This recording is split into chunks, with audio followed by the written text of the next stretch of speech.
multiple weapons were taken from the property of McKee. And there is a preliminary link from our NIBIN to one of the weapons that ties it to the homicides. Police have just confirmed something that changes everything. For weeks, this case lived in the shadows of speculation, rumors, theories, online debates. But tonight, the story takes a hard turn, because investigators have now seized multiple weapons from the property of Michael McCoo. And for the first time since Monique and Spencer Teep were murdered in their own home, police say one of those weapons is forensically linked to the killings. Let that sink in. Not a theory, not a tip, not a rumor. Physical evidence. This case just crossed a line. For days, everything we knew was circumstantial: license plate readers, camera footage, cell phone patterns, behavioral analysis. Travel timelines. Important, compelling, but still circumstantial. Now, science has entered the room. Ballistics, forensics, metal meets metal, gun meets shell casing. And suddenly, the story changes. Because when a weapon is preliminarily linked to a homicide, it means investigators are no longer asking who might have done this. They are building a case around how it was done. And with what? Police are being careful with their words. They will not say what type of weapon it is, where it was found, how long it has been in Muck's possession, whether it was registered, or if it matches every bullet fired. But what they did say is everything. They confirmed multiple weapons were taken from his property, and one of them connects to the murders. That single sentence shifts the entire narrative. Because now the investigation is no longer about suspicion. It's about evidence. This is the first tangible link between Michael McKee, the crime scene where Monique and Spencer lost their lives. 2 parents, .2 futures, .2 children left behind. And now, a weapon. This development doesn't just strengthen the case. It redefines it. It tells prosecutors they may have something they can physically hold up in court. Something jurors can see. Something experts can testify about. Something that doesn't rely on memory or emotion or opinion. Something cold, scientific, objective. For weeks the question was, did he do it? Now the question becomes, how exactly did he do it? But even as this bombshell drops, there are still unanswered questions.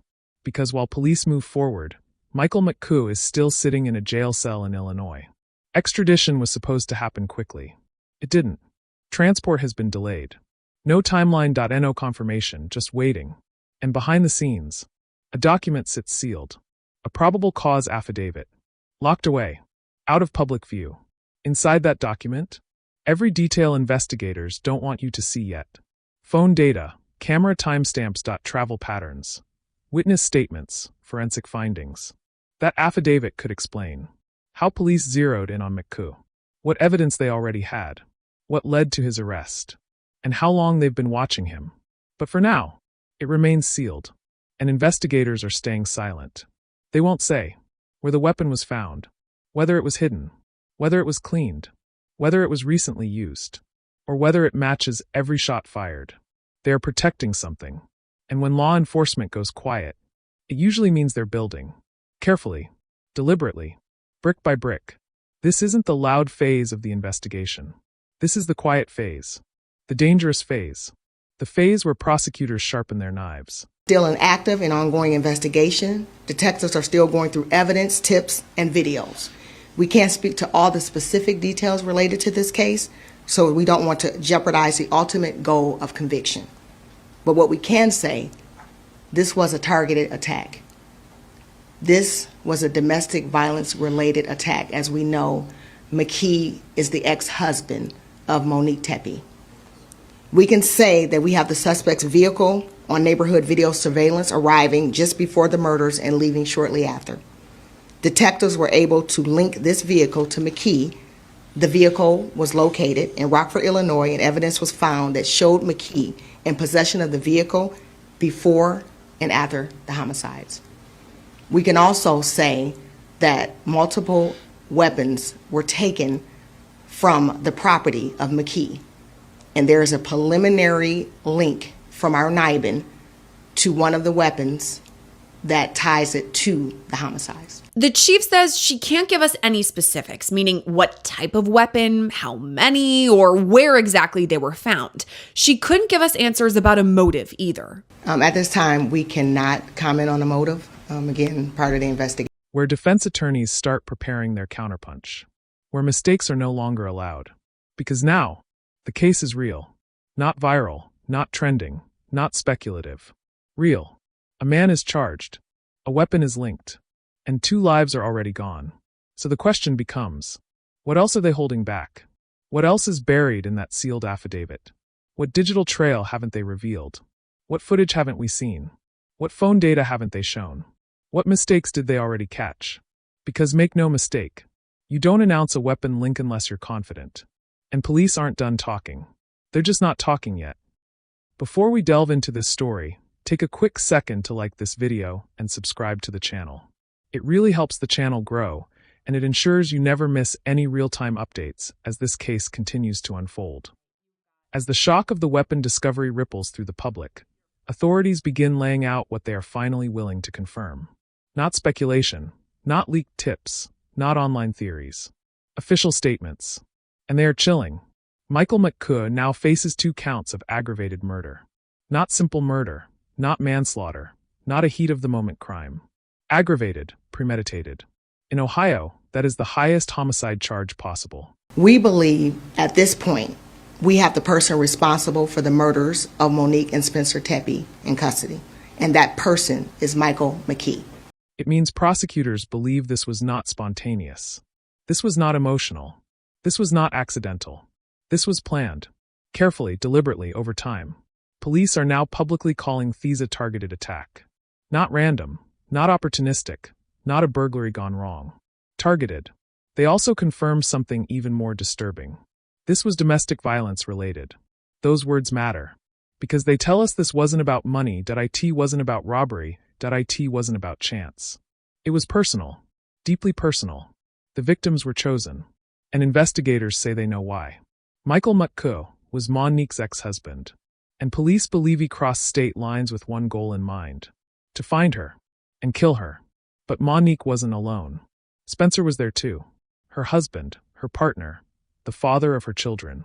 Police say Spencer was shot multiple times. Monique was shot once in the chest. Their children, just a few steps away, sleeping, unharmed. The family dog, also untouched. This wasn't chaos. This wasn't rage. This was controlled, focused, cold. And now police are showing their hand. They reveal surveillance footage that tracks a vehicle. The same vehicle, arriving just before the murders, and leaving shortly after. Timing. Perfect. Too perfect. That vehicle becomes the key. Detectives trace it, track it, follow it, and eventually, they find it. Rockford, Illinois. More than 6 hours away. There, police locate the vehicle, and they find evidence that proves something crucial. Michael McCoy had possession of that car. Before the murders. And after. Not borrowed, not mistaken, not misidentified. His. That car. Places him on the timeline. Places him in the story. And now, police say they are confident. Confident enough to charge him. Confident enough to go public. Confident enough to call it premeditated. So let's walk through the timeline as it stands right now. On December 30th, 2025, Monique and Spencer are found dead inside their Columbus, Ohio home. Shot. Their children alive. Police immediately rule out robbery. Nothing taken. No forced entry. Days pass. The public is left wondering. Then, January 10th. More than a week later, Michael McCoy is arrested. Not in Ohio. In Illinois. Rockford. He appears in court. For just a few minutes. The judge asks his name. He answers. Calm. Flat. No emotion. His attorney steps in. And something unexpected happens. Michael McCoy waives extradition. That means he gives up his right of fight being sent back to Ohio. No legal battle. No delays. No hearings. He agrees to be transported back immediately. On the surface, it looks cooperative. But behind the scenes, something goes wrong. Transport plans fall apart. Logistics. Timing. Security. We don't know the reason. But the result? His transfer is delayed. Originally scheduled for January 19th. That date is now canceled. The court issues a new order. New status hearing. January 23rd. Until then, Michael McCoo remains locked up. Still in Illinois custody. Still waiting. Still not in Ohio. Still not facing the families. Still not standing before the judge who will hear the evidence against him. This delay matters. Because in Ohio, a sealed document waits. The probable cause affidavit. The roadmap of the case. But it cannot be released until McCoo is physically there. So the clock is ticking. Families wait. Prosecutors wait. The public waits. And behind bars, so does he. Charged with 2 counts of aggravated murder. Facing the most severe penalties possible. With physical evidence now entering the case. And while he sits, police continue working. Quietly, methodically, digging, testing, tracing, building. Because now, this case is no longer a but if. It's about how much they can prove. And when Michael McCoo finally steps into an Ohio courtroom, everything changes. This is the moment the case changes forever. Because for the first time, law enforcement isn't talking about patterns or cameras or timelines. They're talking about weapons. Police confirm it plainly. During Michael Muck's arrest, multiple weapons were seized from his property. Not one, not two. Multiple. That alone raises questions. Why so many? What kind? Where were they kept? Were they legally owned? Were they recently used? But then comes the sentence that stops everything. Police say, one of those weapons is preliminarily linked to the homicides. That word linked is everything. Because this isn't guesswork. This isn't a witness pointing a finger. This is forensic science. This is evidence that doesn't lie. This is metal, powder, velocity, and impact. This is ballistics. So what does that actually mean? When investigators recover shell casings from a crime scene, those casings are like fingerprints. Every gun leaves behind unique markings. Microscopic scratches. Indentations, patterns from the firing pin, marks from the barrel. No 2 guns mark a casing the same way. So when police seize a weapon, they don't just look at it. They test it.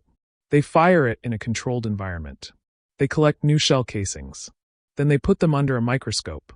Side by side. Crime scene casing. Test casing. They compare. Firing pin impressions. Breech face marks. Ejector marks. Extractor marks. They zoom in. They analyze, and when those patterns match, it means that gun fired that round. That's how they link a weapon to a murder. And police are now saying that process is underway. And one weapon is already showing a connection. They call it preliminary because forensic work takes time. Multiple tests, independent verification, peer review. They don't rush it, because once they say it publicly, they can't take it back. So why won't they give details? Why won't they say what weapon it was? Where it was found, how long McCoo had it, whether it was registered, or how many bullets match. Because this is an active investigation, and revealing details now could damage the case. It could tip off the defense, contaminate witnesses, reveal evidence strategies, affect jury selection.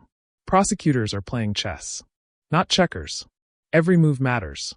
Every word matters. So they keep it tight, controlled, calculated. But make no mistake. This is huge, because until now, everything pointed toward him. Now something connects to him.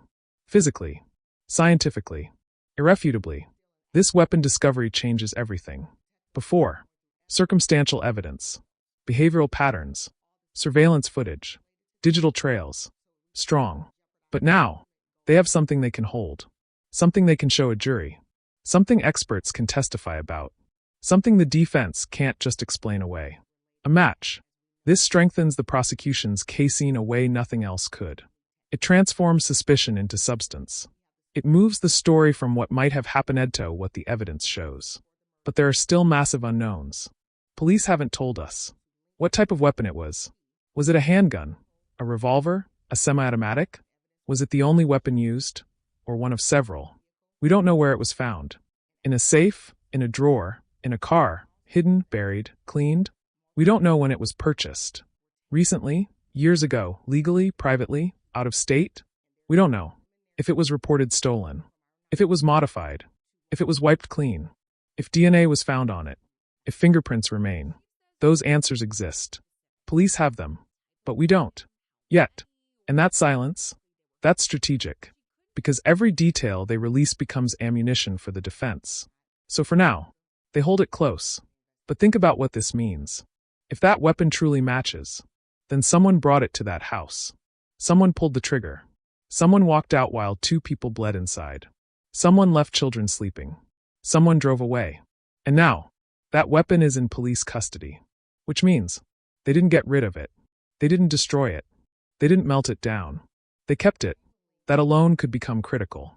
Because jurors will ask, why keep the weapon if you're innocent? Why not sell it? Why not discard it? Why not turn it in? Why hold on to something that could destroy you? These are questions a defense team will have to answer. And prosecutors know it.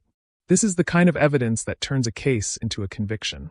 Not by emotion, not by sympathy, but by science. And as forensic experts continue testing, more answers are coming. But for now, we know this.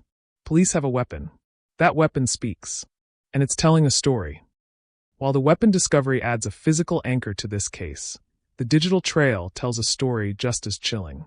Because long before police ever touched a gun, they were watching screens. Hundreds of them. Traffic cameras, doorbell cameras, business surveillance, neighborhood systems. A silent army of electronic witnesses. And this is where modern policing changes everything. Investigators didn't just stumble onto a suspect. They mapped him. Using a powerful tool most people don't even realize exists. License plate readers. LPRs. These systems sit quietly on street poles, traffic lights, and police cruisers. They scan every passing car. Day and night. 24 hours. Recording. Time. Location. Direction of travel. Plate number. Every vehicle becomes a data point. And around Monique and Spencer's home, there were many. Dozens. A grid. So dense that it's almost impossible to move without being seen. Police confirmed they used this system. Here's how it likely unfolded. Investigators start with neighborhood footage. They find a person of interest. Walking. Late at night. Moving through the area. They follow him frame by frame. Camera to camera. Block to block. Until something happens. He gets into a vehicle. Now they don't have a face. They don't have a name. But they have a car. Make, model, color. That's enough. Because now, they go to the LPR system. They input time window, area radius, vehicle description, and the system spits out every car matching that profile that passed through those zones. Not hundreds, just a handful. Late night, low traffic, narrow window. So they narrow it further. They cross-reference. Which cars entered the area, stayed, then left shortly after. Patterns emerge. One vehicle stands out. That car becomes the key. Police trace it, run the plate. Now it's no longer just a car. It has a name, an owner, an address. Michael McCoo. From there, everything explodes. They dig into databases. Vehicle registration, driver's license records, address history, employment, travel history. Then they go deeper. Relationships, marriages, divorces, connections. And suddenly, a match. Michael McCoo was married to Monique. Years ago. Now the case makes sense. Now the motive appears. Now the story locks in. But it doesn't stop there. Investigators then check. Where was this car located before the murders? After? They track it. City by city. Camera by camera. And it leads them to Rockford, Illinois. That's where they find the car. And evidence shows. Michael McCoo possessed it before and after the murders. Meaning, he drove it there. He drove it back. The digital footprint doesn't lie. But police don't stop with cars. They go to phones. Cell phone analysis. Because in modern life, your phone is a diary, a map, a timeline.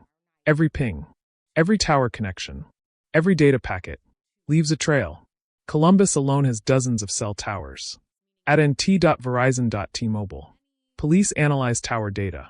They look for devices pinging near the house during the time of the murders. Devices that then disappear. If a phone connects to Tower A then Tower B then Tower C, they can track movement. Street by street. Minute by minute. So here's where it gets interesting. Investigators suspect Michael may have tried to outsmart the system. One theory. He left his phone behind. In Illinois. So it would show never left. An alibi built on technology. But that creates problems. Because your phone does things even when you're asleep. Updates, background apps, Location services.Wi-Fi pings. Police can see if the phone was moving, if it stayed still, if it connected to the same towers, if it behaved naturally, or if it suddenly went silent, because silence is suspicious. Then comes another theory. The burner phone, a second device, purchased anonymously. No name, no contracts, used only for travel, only for navigation, only for emergencies, then destroyed. This is common in premeditated crimes. Police look for cash purchases, store cameras, activation records, tower pings from unknown devices, phones that appear once, then vanish. They search for devices that traveled the same route as the car. If a mystery phone pings, Illinois, Indiana, Ohio, along the same highways, at the same times, that's a digital shadow. And police are experts at finding shadows. This is where data becomes deadly. Because you can ditch a weapon, you can change plates, but you can't erase towers. They remember everything.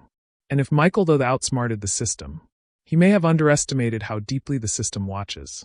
Because today, cameras don't blink, towers don't forget, databases never sleep, and police are no longer just detectives. They're data analysts, digital trackers, behavioral profilers. They don't chase people anymore. They chase patterns. And patterns tell the truth. So when you combine LPR hits, surveillance footage, walking suspect tracked to a vehicle, registration databases, relationship history, cell tower analysis, you don't just have a suspect. You have a map. And that map leads directly to him. There is a document right now, sitting behind closed doors, locked away, hidden from the public, hidden from the media, hidden from even the most dedicated investigators on the outside. It's called the probable cause affidavit, and it may be the most important document in this entire case. Police have confirmed. It exists.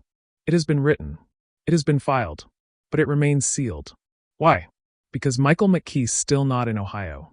Until he is physically extradited, that document cannot be released. It's procedure. It's protocol. It's strategy. Authorities don't want to tip their hand. Not yet, because once it's unsealed, everything changes. That affidavit will lay out every piece of evidence police used to arrest him. Line by line, detail by detail. No more guessing.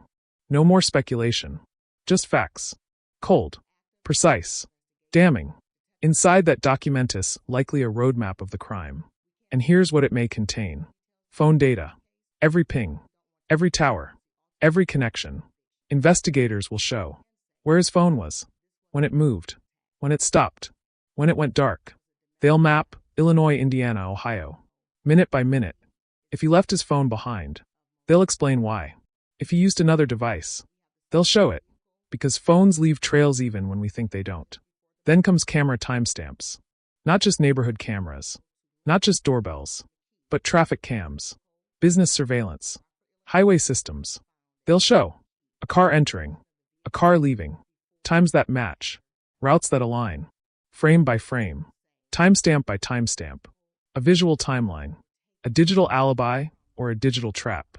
Next, travel data, gas stops, ATM withdrawals, license plate hits, rest areas, toll booths. They'll show how long the drive took, where he stopped, how long he stayed. Every mile, every minute. Then comes the weapon tracing. This is where things get serious. The affidavit will likely explain where the weapon was found, how it was stored, who purchased it, when it was bought, whether it was registered, how it links to the shell casings, ballistics, serial numbers, purchase records, possession history. That's the spine of the case. And none of it is public. Yet. But we've seen this before. In another case, the Idaho 4. For weeks, authorities said nothing. Speculation ran wild. Online theories exploded. Then, the suspect was extradited. And suddenly, the affidavit dropped. And when it did, it changed everything. Phone pings, DNA, surveillance footage, a full timeline. People realized how long police had been watching. How much they already knew. How carefully they had built the case. This feels the same. The silence. The sealed document. The delayed transport. It's all familiar. Because law enforcement doesn't seal affidavits unless the contents are powerful. Unless they know once it's out, it can't be taken back. Jurors will read it. Defense attorneys will dissect it. The public will analyze every word. So they wait. Until the moment is right. Until Michael Mutka steps foot in Ohio. Until he stands before a judge. Until the case becomes official. Then, that document will be unsealed. And when it is, we will finally see what police knew. When they knew it, how they connected the dots. What evidence sealed his fate. This is the moment everyone is waiting for. Because this affidavit could answer every question. How did he get in? Why that night? Why that time? What mistakes did he make? What evidence did he leave behind? This isn't just paperwork. This is the story. Written by investigators. Backed by evidence. Signed by a judge. And once it's released, nothing will be the same. Because this document could change everything. As investigators build their case with data, cameras, and forensics, a different kind of evidence begins to surface. Not from a lab, not from a database, but from the people who knew her. Monique's family, Spencer's family, the people who loved them. And what they reveal adds a haunting new layer to this story. They say Monique never used his name. Not once. She didn't call him Michael. She didn't call him McCoo. She called him only my ex-husband. Like saying his name gave him power. Like even speaking it out loud was too much. Family members now say Monique was afraid of him. Deeply afraid. They describe him as a monster, emotionally abusive, threatening. Not in a dramatic way. In a quiet way. The kind of fear that lives under your skin. The kind that never leaves you. They say she carried it with her for years. Even after the divorce. Even after she moved on. Even after she built a new life. She told them stories. Not details. Not incidents. Just enough to understand. Enough to feel it. Enough to know she had been hurt. But here's what makes this harder. There were no police reports. No restraining orders. No formal complaints. Nothing on paper. To the system, it looked like a clean break. But anyone who understands abuse knows that silence doesn't mean peace. It means survival. Victims stay quiet for many reasons. Fear. Fear of retaliation. Fear of not being believed. Fear of being blamed. Fear of making things worse. Manipulation. Abusers convince victims. You're overreacting. It's your fault. No one will believe you. Trauma. When you're inside it, you don't see it clearly. You just want out. And when you finally escape, you don't want to reopen that door. You want to forget. You want to heal. You want to live. That's what Monique did. She left. She rebuilt. She found love again. With Spencer. And by every account, she was happy. Genuinely happy. Family and friends say. They were in love. Not performative. Not staged. Real. The kind of love you see in small moments. In how they talked. How they laughed. How they parented. They had 2 children. A little boy. A little girl. Their entire world. Monique wasn't hiding anymore. She wasn't surviving. She was living. She had a home. A partner. A family. A future. And that's what makes this so devastating. Because she didn't expect him to come back. Not after all these years. Not after nearly a decade. Family members say they never imagined this past would catch up to her. She never talked about him as if he were still a threat. He was history. A closed chapter. Something she'd outgrown. Something she'd escaped. But fear doesn't fade. It just sleeps. And now, family members look back. Replaying conversations. Moments. Offhand comments. Things she said years ago that suddenly feel heavier. Like warnings. Like she always knew something could happen. Even if she didn't believe it. Even if she didn't want to. Her brother-in-law says they were almost certain early on. Certain who did this. Not because of evidence. Because of what she told them. The fear she carried. The way she talked about him. The way she avoided his name. That kind of fear doesn't come from nowhere. And now, that fear feels prophetic. But here's the cruel part. She moved on. He didn't. She built a family. He watched from afar. She was happy. He stayed angry. She found peace. He kept resentment. 2 paths. One moving forward. One stuck in the past. And now, 2 lives are gone. 2 children are left behind. A little girl who will grow up without her mother. A little boy who will never remember his father. And family members are left asking the same question. Why now? Why after all this time? Why come back just to destroy what she built? Monique didn't hide. She didn't run. She didn't live in fear. She chose happiness. And that makes this even more heartbreaking. Because she did everything right. And it still found her. This is the question everyone keeps coming back to. The question that refuses to go away. Why now? Almost 10 years. Nearly a decade since the divorce. Since they last shared a life. Since Monique moved on. Since she rebuilt everything from the ground up. Why wait this long? Why resurface now? To understand that, you have to step inside the psychology of obsession. Because for some people, time doesn't heal. It festers. It hardens. It mutates. What starts as heartbreak turns into resentment. What starts as longing turns into anger.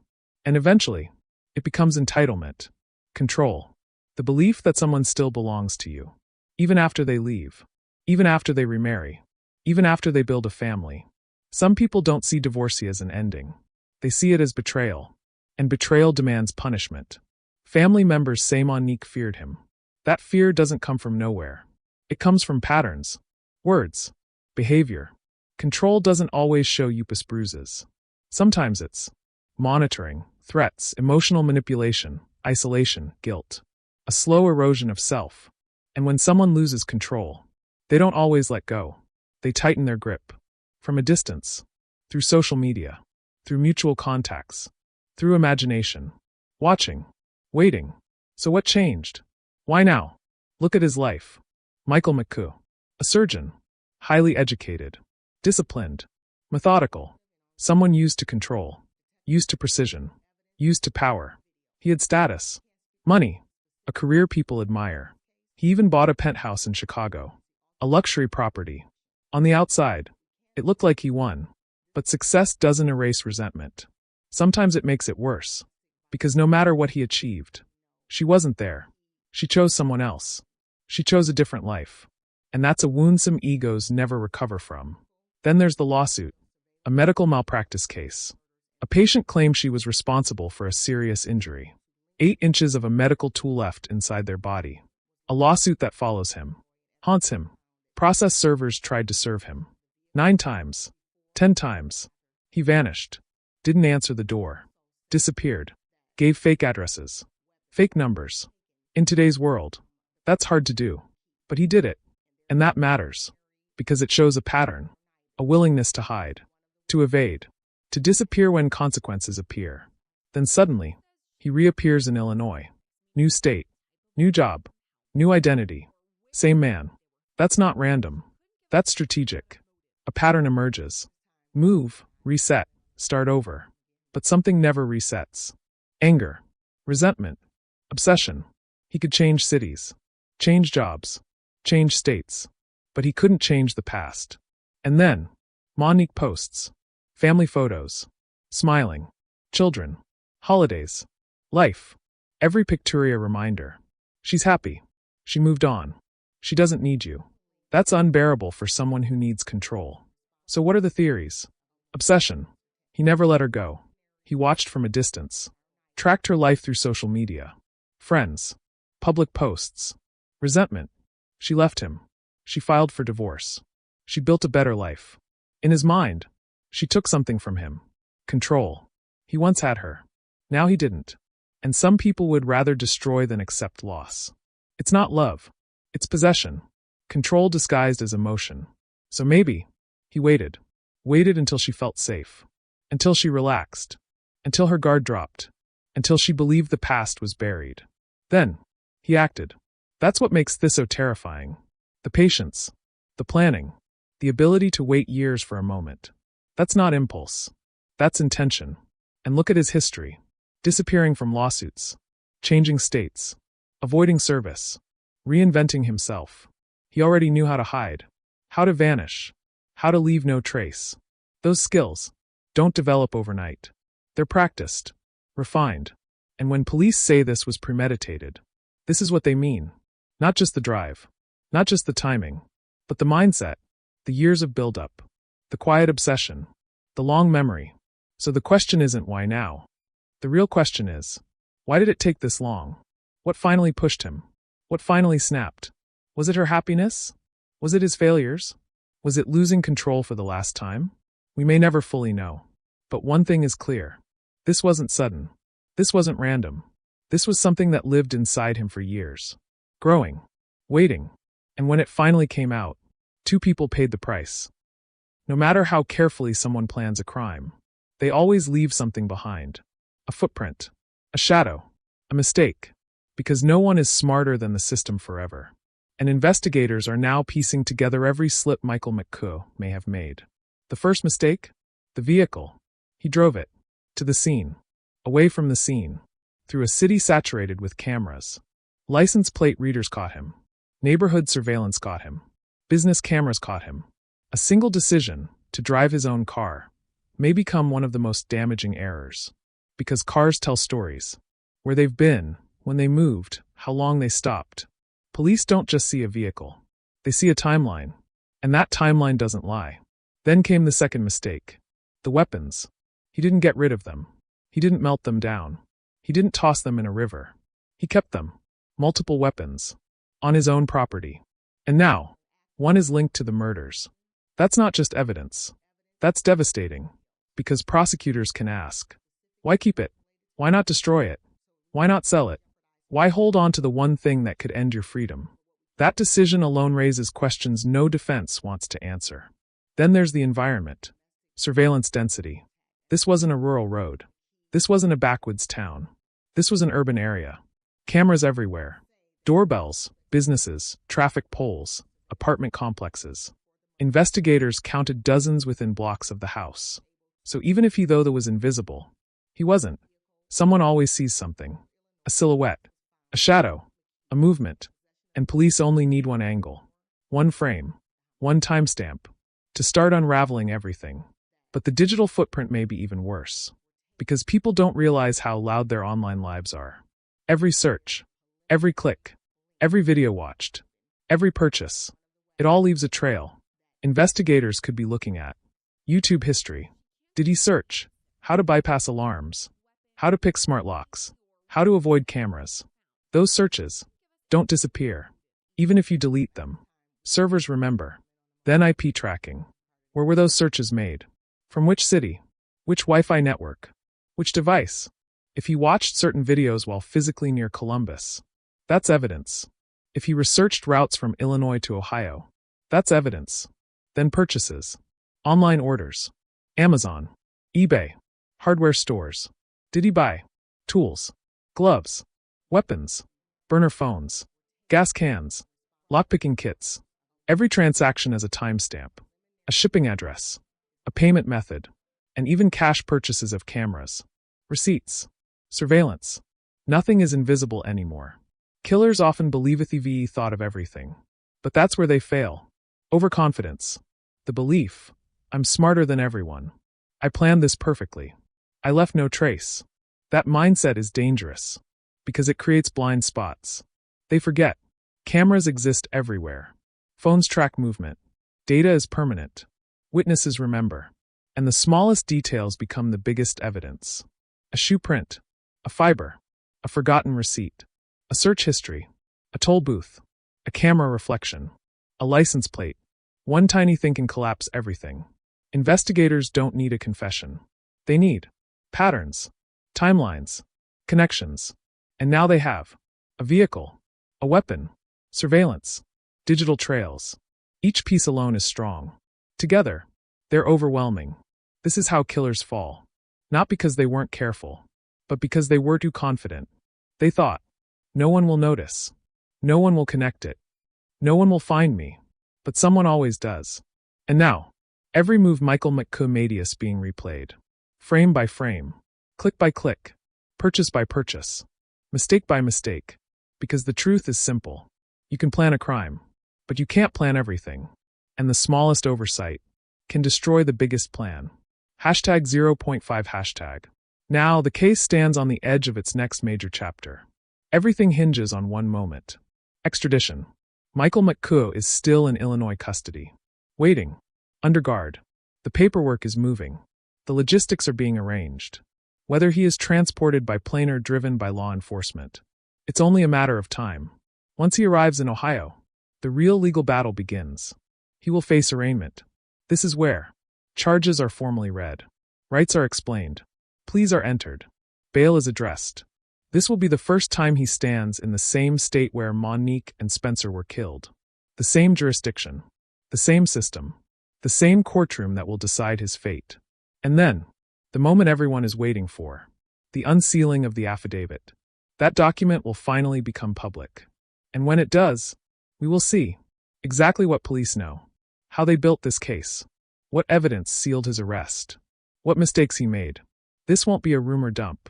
This will be official, filed, stamped, signed by a judge.